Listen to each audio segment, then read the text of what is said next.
بسم اللہ الرحمن الرحیم۔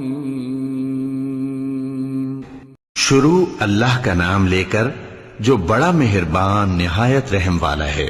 اے نبی، مجاہد لوگ تم سے غنیمت کے مال کے بارے میں دریافت کرتے ہیں کہ کیا حکم ہے۔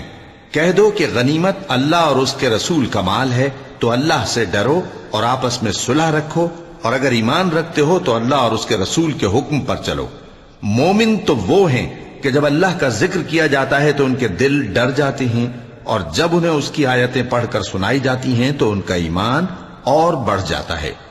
اور وہ اپنے پروردگار پر بھروسہ رکھتے ہیں، اور وہ جو نماز قائم کرتے ہیں اور جو مال ہم نے ان کو دیا ہے اس میں سے نیک کاموں میں خرچ کرتے ہیں، یہی سچے مومن ہیں،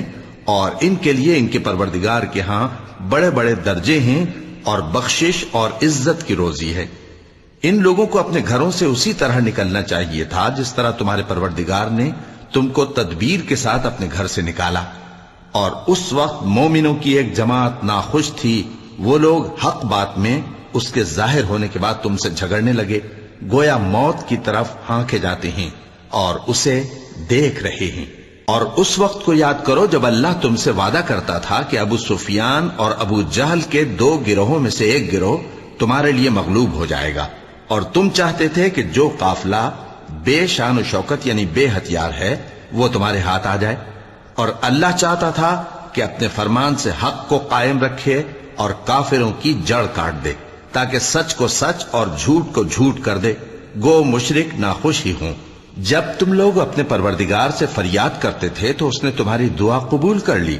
اور فرمایا کہ تسلی رکھو، ہم 1000 فرشتوں سے جو ایک دوسرے کے پیچھے آتے جائیں گے تمہاری مدد کریں گے۔ اور اس مدد کو اللہ نے محض بشارت بنایا تھا کہ تمہارے دل اس سے اطمینان حاصل کریں، اور مدد تو اللہ ہی کی طرف سے ہے، بے شک اللہ غالب ہے، حکمت والا ہے۔ جب اس نے تمہاری تسکین کے لیے اپنی طرف سے تمہیں نیند کی چادر اڑھا دی اور تم پر آسمان سے پانی برسا دیا تاکہ تم کو اس سے نہلا کر پاک کر دے اور شیطانی نجاست کو تم سے دور کر دے، اور اس لیے بھی کہ تمہارے دلوں کو مضبوط کر دے اور اس سے تمہارے پاؤں جمائے رکھے۔ جب تمہارا پروردگار فرشتوں کو ارشاد فرماتا تھا کہ میں تمہارے ساتھ ہوں، تم مومنوں کو تسلی دو کہ ثابت قدم رہیں، میں ابھی کافروں کے دلوں میں رعب و ہیبت ڈالے دیتا ہوں، سو ان کی گردنیں اڑا دو اور ان کی پور پور توڑ دو۔ یہ سزا اس لیے دی گئی کہ انہوں نے اللہ اور اس کے رسول کی مخالفت کی، اور جو شخص اللہ اور اس کے رسول کی مخالفت کرتا ہے تو اللہ بھی سخت عذاب دینے والا ہے۔ یہ مزہ تو یہاں چکھو، اور یہ سمجھ لو کہ کافروں کے لیے آخرت میں دوزخ کا عذاب بھی تیار ہے۔ اے اہل ایمان، جب میدان جنگ میں کفار سے تمہارا مقابلہ ہو تو ان سے پیٹھ نہ پھیرنا، اور جو شخص جنگ کے روز اس صورت کے سوا کہ لڑائی کے لیے کنارے کنارے چلے یعنی حکمت عملی سے دشمن کو مارے یا اپنی فوج میں جا ملنا چاہے، ان سے پیٹھ پھیرے گا تو سمجھو کہ وہ اللہ کے غضب میں گرفتار ہو گیا، اور اس کا ٹھکانہ دوزخ ہے، اور وہ بہت ہی بری جگہ ہے۔ پس تم لوگوں نے ان کفار کو قتل نہیں کیا بلکہ اللہ نے انہیں قتل کیا، اور اے نبی، جس وقت تم نے کنکریاں پھینکی تھیں تو وہ تم نے نہیں پھینکی تھی بلکہ اللہ نے پھینکی تھی۔ اس سے غرض یہ تھی کہ مومنوں کو اپنے احسانوں سے اچھی طرح آزما لے، بے شک اللہ سنتا ہے، جانتا ہے۔ ہوا بھی یوں ہی، اور کچھ شک نہیں کہ اللہ کافروں کی تدبیر کو کمزور کر دینے والا ہے۔ کافروں، اگر تم فیصلہ چاہتے ہو تو تمہارے پاس فیصلہ آ چکا، اگر تم اپنے افعال سے باز آ جاؤ تو تمہارے حق میں بہتر ہے، اور اگر پھر نافرمانی کرو گے تو ہم بھی پھر تمہیں عذاب کریں گے، اور تمہاری جماعت خواہ کتنی ہی بڑی ہو تمہارے کچھ بھی کام نہ آئے گی، اور اللہ تو مومنوں کے ساتھ ہے۔ اے ایمان والو، اللہ اور اس کے رسول کے حکم پر چلو اور اس سے روگردانی نہ کرو جبکہ تم سنتے بھی ہو، اور ان لوگوں جیسے نہ ہونا جو کہتے ہیں کہ ہم نے سن لیا مگر حقیقت میں نہیں سنتے۔ کچھ شک نہیں کہ اللہ کے نزدیک تمام جانداروں میں بدترین وہ بہرے گونگے لوگ ہیں جو عقل سے کام نہیں لیتے، اور اگر اللہ ان میں خیر کی طلب دیکھتا تو ان کو سننے کی توفیق بخشتا، اور اگر یوں ہی انہیں سنوا دیتا تو وہ منہ پھیر کر بھاگ جاتے۔ مومنوں، اللہ اور اس کے رسول کا حکم قبول کرو جبکہ رسول تمہیں ایسے کام کے لیے بلاتے ہیں جو تم کو زندگی جاوداں بخشتا ہے، اور جان رکھو کہ اللہ آدمی اور اس کے دل کے درمیان حائل ہو جاتا ہے، اور یہ بھی کہ تم سب اس کے روبرو جمع کیے جاؤ گے۔ اور اس فتنے سے ڈرو جو خصوصیت کے ساتھ انہی لوگوں پر واقع نہ ہوگا جو تم میں گناہگار ہیں، اور جان رکھو کہ اللہ سخت عذاب دینے والا ہے۔ اور اس وقت کو یاد کرو جب تم زمین مکہ میں قلیل اور ضعیف سمجھے جاتے تھے اور ڈرتے رہتے تھے کہ لوگ تمہیں اڑا نہ لے جائیں، یعنی ختم نہ کر دیں، تو اس نے تم کو جگہ دی اور اپنی مدد سے تم کو تقویت بخشی اور پاکیزہ چیزیں کھانے کو دیں تاکہ اس کا شکر کرو۔ اے ایمان والو، نہ تو اللہ اور رسول سے خیانت کرو اور نہ اپنی امانتوں میں خیانت کرو، اور تم ان باتوں کو جانتے ہو، اور جان رکھو کہ تمہارا مال اور اولاد بڑی آزمائش ہے، اور یہ کہ اللہ کے پاس نیکیوں کا بڑا ثواب ہے۔ مومنو، اگر تم اللہ سے ڈرو گے تو وہ تمہارے لیے حق و باطل کا فرق ظاہر کر دے گا اور تمہارے گناہ مٹا دے گا اور تمہیں بخش دے گا، اور اللہ بڑے فضل والا ہے۔ اور اس وقت کو یاد کرو جب کافر لوگ تمہارے بارے میں چال چل رہے تھے کہ تم کو قید کر دیں یا جان سے مار دیں یا وطن سے نکال دیں، تو ادھر تو وہ چال چل رہے تھے اور ادھر اللہ تدبیر کر رہا تھا، اور اللہ بہترین تدبیر کرنے والا ہے۔ اور جب ان کو ہماری آیتیں پڑھ کر سنائی جاتی ہیں تو کہتے ہیں یہ کلام ہم نے سن لیا ہے، اگر ہم چاہیں تو اسی طرح کا کلام ہم بھی کہہ دیں، اور یہ ہے ہی کیا، صرف اگلے لوگوں کی حکایتیں ہیں۔ اور جب انہوں نے کہا کہ اے اللہ، اگر یہ قرآن تیری طرف سے برحق ہے تو ہم پر آسمان سے پتھر برسا یا کوئی اور تکلیف دینے والا عذاب بھیج دے۔ اور اللہ ایسا نہ تھا کہ جب تک اے پیغمبر تم ان میں تھے انہیں عذاب دیتا، اور نہ ایسا ہے کہ وہ تو بخشش مانگیں اور اللہ انہیں عذاب دے۔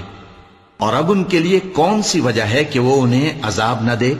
جبکہ وہ مسجد حرام میں نماز پڑھنے سے روکتے ہیں، جبکہ وہ اس مسجد کے متولی بھی نہیں ہیں۔ اس کے متولی تو صرف پرہیزگار ہیں، لیکن ان میں کے اکثر نہیں جانتے۔ اور ان لوگوں کی نماز خانہ کعبہ کے پاس سیٹیاں اور تالیاں بجانے کے سوا کچھ نہ تھی، تو تم جو کفر کرتے تھے اب اس کے بدلے عذاب کا مزہ چکھو۔ جو لوگ کافر ہیں اپنا مال خرچ کرتے ہیں کہ لوگوں کو اللہ کے رستے سے روکیں، سو ابھی اور خرچ کریں گے، مگر آخر وہ خرچ کرنا ان کے لیے موجب افسوس ہوگا، اور وہ مغلوب ہو جائیں گے، اور کافر لوگ دوزخ کی طرف ہانکے جائیں گے تاکہ اللہ پاک سے ناپاک کو الگ کر دے اور ناپاک کو ایک دوسرے پر رکھ کر ایک ڈھیر بنا دے، پھر اس کو دوزخ میں ڈال دے۔ یہی لوگ خسارہ پانے والے ہیں۔ اے پیغمبر، کفار سے کہہ دو کہ اگر وہ اپنے افعال سے باز آ جائیں تو جو ہو چکا وہ انہیں معاف کر دیا جائے گا، اور اگر پھر وہی حرکات کرنے لگیں گے تو اگلے لوگوں کا جو طریقہ جاری ہو چکا ہے وہی ان کے حق میں بھی برتا جائے گا۔ اور ان لوگوں سے لڑتے رہو یہاں تک کہ فتنہ یعنی کفر کا فساد باقی نہ رہے اور دین سب اللہ ہی کا ہو جائے، اور اگر وہ باز آ جائیں تو اللہ ان کے کاموں کو دیکھ رہا ہے، اور اگر روگردانی کریں تو جان رکھو کہ اللہ تمہارا حمایتی ہے، اور وہ خوب حمایتی اور خوب مددگار ہے۔ اور جان رکھو کہ جو مال غنیمت تم کفار سے حاصل کرو اس میں سے 5واں حصہ اللہ کا اور اس کے رسول کا، اور اہل قرابت اور یتیموں کا اور محتاجوں کا اور مسافروں کا ہے۔ اگر تم اللہ پر اور اس نصرت پر ایمان رکھتے ہو جو حق و باطل میں فرق کرنے کے دن یعنی جنگ بدر میں جس دن دونوں فوجوں میں مٹ بھیڑ ہو گئی تھی، ہم نے اپنے محبوب بندے محمد صلی اللہ علیہ وآلہ وسلم پر نازل فرمائی، اور اللہ ہر چیز پر قادر ہے۔ جس وقت تم مدینے سے قریب کے ناکے پر تھے اور کافر دور کے ناکے پر، اور قافلہ تم سے نیچے اتر گیا تھا، اور اگر تم جنگ کے لیے آپس میں قرارداد کر لیتے تو وقت معین پر جمع ہونے میں تقدیم و تاخیر ہو جاتی، لیکن اللہ کو منظور تھا کہ جو کام ہو کر رہنے والا تھا اسے کر ہی ڈالے، تاکہ جو مرے بصیرت پر یعنی یقین جان کر مرے، اور جو جیتا رہے وہ بھی بصیرت پر یعنی حق پہچان کر جیتا رہے۔ اور کچھ شک نہیں کہ اللہ سنتا ہے، جانتا ہے۔ اس وقت اللہ نے تمہیں خواب میں کافروں کو تھوڑی تعداد میں دکھایا تھا، اور اگر بہت کر کے دکھاتا تو تم لوگ جی چھوڑ دیتے اور جو کام درپیش تھا اس میں جھگڑنے لگتے، لیکن اللہ نے تمہیں اس سے بچا لیا، بے شک وہ سینوں کی باتوں تک سے واقف ہے۔ اور اس وقت جب تم ایک دوسرے کے مقابل ہوئے تو کافروں کو تمہاری نظروں میں تھوڑا کر کے دکھاتا تھا اور تم کو ان کی نگاہوں میں تھوڑا کر کے دکھاتا تھا، تاکہ اللہ کو جو کام کرنا منظور تھا اسے کر ڈالے، اور سب کاموں کا رجوع اللہ ہی کی طرف ہے۔ مومنو، جب کفار کی کسی جماعت سے تمہارا مقابلہ ہو تو ثابت قدم رہو اور اللہ کو بہت بہت یاد کرو تاکہ مراد حاصل کر لو، اور اللہ اور اس کے رسول کے حکم پر چلو، اور آپس میں جھگڑا نہ کرنا کہ ایسا کرو گے تو تم بزدل ہو جاؤ گے اور تمہاری ہوا اکھڑ جائے گی، اور صبر سے کام لو کہ اللہ صبر کرنے والوں کا مددگار ہے۔ اور ان لوگوں جیسے نہ ہونا جو اتراتے ہوئے یعنی حق کا مقابلہ کرنے کے لیے اور لوگوں کو دکھانے کے لیے گھروں سے نکل آئے اور لوگوں کو اللہ کی راہ سے روکتے ہیں، اور جو اعمال یہ کرتے ہیں اللہ ان کا احاطہ کیے ہوئے ہے۔ اور جب شیطان نے ان کے اعمال ان کو آراستہ کر دکھائے اور کہا کہ آج کے دن لوگوں میں سے کوئی تم پر غالب نہ ہوگا اور میں تمہارا رفیق ہوں، لیکن جب دونوں فوجیں ایک دوسرے کے مقابل صف آرا ہوئیں تو پسپا ہو کر چل دیا اور کہنے لگا کہ مجھے تم سے کوئی واسطہ نہیں، میں تو ایسی چیزیں دیکھ رہا ہوں جو تم نہیں دیکھ سکتے، مجھے تو اللہ سے ڈر لگتا ہے اور اللہ سخت عذاب کرنے والا ہے۔ اس وقت منافق اور کافر جن کے دلوں میں بیماری تھی کہتے تھے کہ ان لوگوں کو ان کے دین نے مغرور کر رکھا ہے، اور جو شخص اللہ پر بھروسہ رکھتا ہے تو اللہ غالب ہے، حکمت والا ہے۔ اور کاش تم اس وقت کی کیفیت دیکھو جب فرشتے کافروں کی جانیں نکالتے ہیں کہ ان کے چہروں اور پیٹھوں پر مارتے جاتے ہیں اور کہتے ہیں اب آگ کے عذاب کا مزہ چکھو، یہ ان اعمال کی سزا ہے جو تمہارے ہاتھوں نے آگے بھیجی ہیں، اور یہ جان رکھو کہ اللہ بندوں پر ظلم نہیں کرتا۔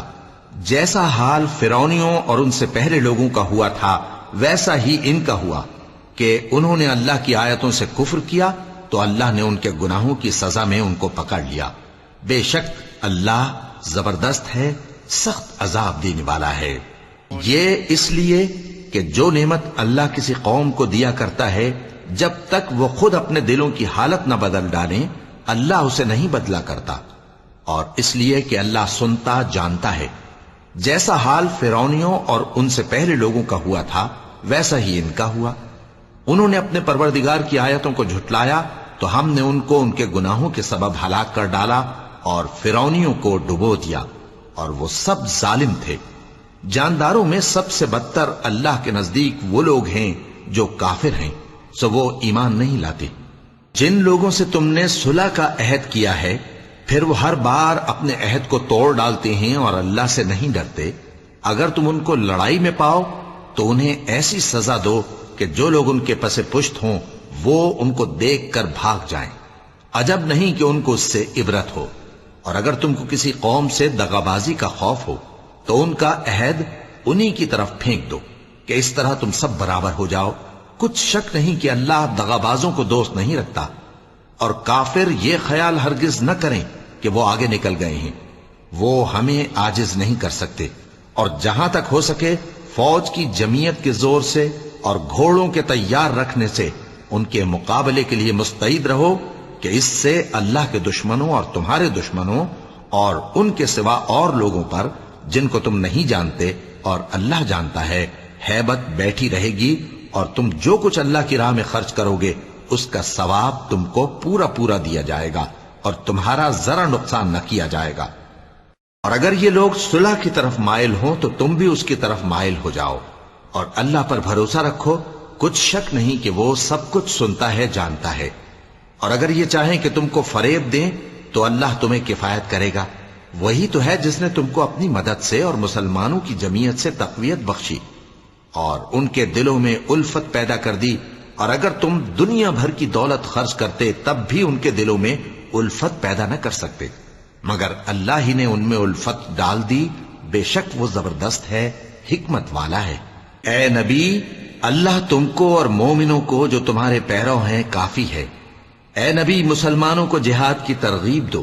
اگر تم میں 20 آدمی ثابت قدم رہنے والے ہوں گے تو 200 کافروں پر غالب رہیں گے، اور اگر 100 ایسے ہوں گے تو 1000 پر غالب رہیں گے، اس لیے کہ کافر ایسے لوگ ہیں کہ کچھ بھی سمجھ نہیں رکھتے۔ اب اللہ نے تم پر سے بوجھ ہلکا کر دیا اور معلوم کر لیا کہ ابھی تم میں کسی قدر کمزوری ہے، پس اگر تم میں 100 ثابت قدم رہنے والے ہوں گے تو وہ 200 پر غالب رہیں گے، اور اگر 1000 ہوں گے تو اللہ کے حکم سے 2000 پر غالب رہیں گے، اور اللہ ثابت قدم رہنے والوں کا مددگار ہے۔ پیغمبر کو شایع نہیں کہ اس کے قبضے میں قیدی رہیں جب تک کافروں کو قتل کر کے زمین میں کثرت سے خون نہ بہا دے۔ تم لوگ دنیا کے مال کے طالب ہو اور اللہ آخرت کی بھلائی چاہتا ہے، اور اللہ غالب ہے، حکمت والا ہے۔ اگر اللہ کا حکم پہلے نہ ہو چکا ہوتا تو جو فدیہ تم نے لیا ہے اس کے بدلے تم پر بڑا عذاب نازل ہوتا۔ اب جو مال غنیمت تمہیں ملا ہے اسے کھاؤ کہ وہ تمہارے لیے حلال طیب ہے، اور اللہ سے ڈرتے رہو، بے شک اللہ بخشنے والا ہے، مہربان ہے۔ اے پیغمبر، جو قیدی تمہارے قبضے میں یعنی گرفتار ہیں ان سے کہہ دو کہ اگر اللہ تمہارے دلوں میں نیکی معلوم کرے گا تو جو مال تم سے چھن گیا ہے اس سے بہتر تمہیں عنایت فرمائے گا، اور تمہارے گناہ بھی معاف کر دے گا، اور اللہ بخشنے والا ہے، مہربان ہے۔ اور اگر یہ لوگ تم سے دغا کرنا چاہیں گے تو یہ پہلے ہی اللہ سے دغا کر چکے ہیں، تو اس نے ان کو تمہارے قبضے میں کر دیا، اور اللہ دانا ہے، حکمت والا ہے۔ جو لوگ ایمان لائے اور جنہوں نے ہجرت کی اور اللہ کی راہ میں اپنے مال اور جان سے لڑے، وہ اور جنہوں نے ہجرت کرنے والوں کو جگہ دی اور ان کی مدد کی، وہ آپس میں ایک دوسرے کے رفیق ہیں۔ اور جو لوگ ایمان تو لے آئے لیکن ہجرت نہیں کی، تو جب تک وہ ہجرت نہ کریں تم کو ان کی رفاقت سے کچھ سروکار نہیں، اور اگر وہ تم سے دین کے معاملات میں مدد طلب کریں تو تم کو مدد کرنی لازم ہے، مگر ان لوگوں کے مقابلے میں کہ تم میں اور ان میں صلح کا عہد ہو مدد نہیں کرنی چاہیے، اور اللہ تمہارے سب کاموں کو دیکھ رہا ہے۔ اور جو لوگ کافر ہیں وہ بھی ایک دوسرے کے رفیق ہیں۔ تو مومنو، اگر تم یہ کام نہ کرو گے تو ملک میں فتنہ برپا ہو جائے گا اور بڑا فساد مچے گا۔ اور جو لوگ ایمان لائے اور وطن سے ہجرت کر گئے اور اللہ کی راہ میں جہاد کرتے رہے، اور جنہوں نے ہجرت کرنے والوں کو جگہ دی اور ان کی مدد کی، یہی لوگ سچے مسلمان ہیں۔ ان کے لیے اللہ کے ہاں بخشش اور عزت کی روزی ہے۔ اور جو لوگ بعد میں ایمان لائے اور وطن سے ہجرت کر گئے اور تمہارے ساتھ ہو کر جہاد کرتے رہے، وہ بھی تمہیں میں سے ہیں۔ اور رشتہ دار اللہ کے حکم کی روح سے ایک دوسرے کے زیادہ حقدار ہیں، کچھ شک نہیں کہ اللہ ہر چیز سے واقف ہے۔ صدق اللہ العظیم۔